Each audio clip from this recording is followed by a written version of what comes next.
மோதிர மோசக்காரன் கதை. ராமனும் சோமனும் நண்பர்கள். ஒருநாள் ராமன் சோமனிடம் வந்தான். சோமா, நான் ஒரு கல்யாணத்திற்கு செல்ல வேண்டியிருக்கிறது. உன்னுடைய தங்க மோதிரத்தை ஒரு நாள் இரவல் கொடுத்தால் கல்யாணத்திற்குப் போய் வந்ததும் திருப்பிக் கொடுத்து விடுகிறேன் என்றான் ராமன். சோமனும் தன் கையிலிருந்த தங்க மோதிரத்தைக் கழற்றி ராமனிடம் கொடுத்தான். மோதிரம் வாங்கிச் சென்ற ராமன் வெகுநாளாகியும் திரும்பி வரவில்லை. சோமன் அவன் வீட்டுக்குச் சென்றான்.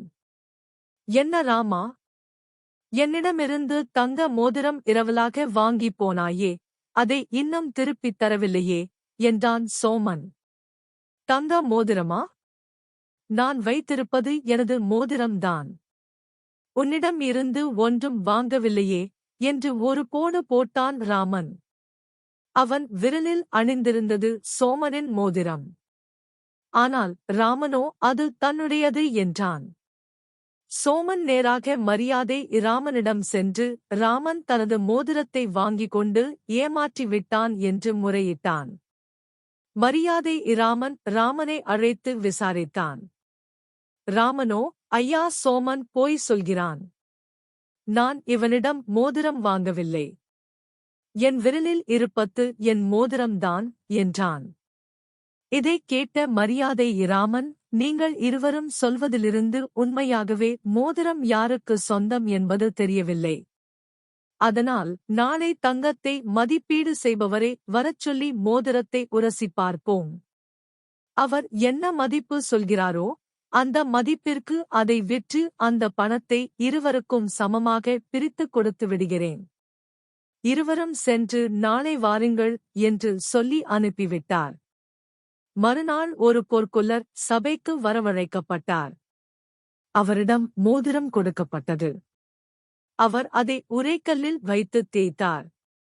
நிறுத்தாமல் அதிக நேரம் தேய்த்துக் கொண்டே இருந்தார். இதைப் பார்த்த சோமன், ஐயா, என் மோதிரத்தை இப்படியே தேய்த்து கரைத்து விடுவாய் போலிருக்கிறதே என்று கதறினான். ராமனோ பேசாமல் இருந்தான். பின்னர் பொற்கொல்லர் தேய்த்து முடித்து மோதிரத்தின் மதிப்பை மிகக் குறைவாக விலை சொன்னார். அந்த விலையைக் கேட்டதும் சோமன் கோபமுற்றான். என்ன அநியாயம் இது! நான் வாங்கிய விலையில் 1/4 பங்கு கூட இல்லையே. இதுதானா நீங்கள் போடும் மதிப்பு என்று கூச்சலிட்டான். இதைக் கேட்ட மரியாதை ராமனை பார்த்து, உண்மையாகவே இது உன்னுடைய மோதிரமாக இருந்தால் இந்நேரம் நீ பேசாமல் இருந்திருக்க மாட்டாய்.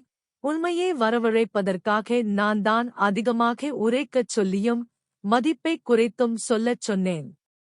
இப்போது மோதிரத்திற்கு உரியவர் யார் என்பது தெரிந்துவிட்டது ஜூட் என்று சொல்லி மோதிரத்தை சோமனிடம் ஒப்படைத்தார்.